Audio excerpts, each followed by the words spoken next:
Welcome back to Goa News. Goa Liberation Day was celebrated at Pandey Government Building area with Minister Nilkant Halankar and MLA Praveen Alekar in attendance. The event commemorated the historic liberation of Goa, honoring the sacrifices made for the state's freedom.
Parade आपके निरीक्षण के लिए तैयार है।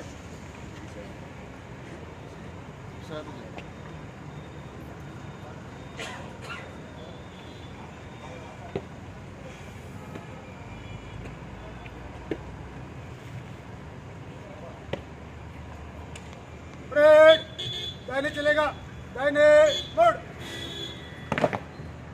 बाएं से तेज चल।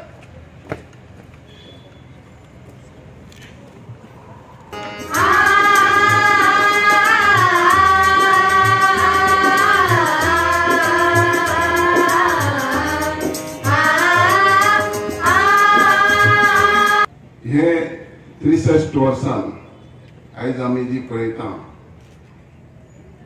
हे त्या टायमाचे जे पुर्तुगेज कालावधीन जेन्ना गोंय 450 वर्सां आसलेले आमी इमेजिन करपाक जाय की त्या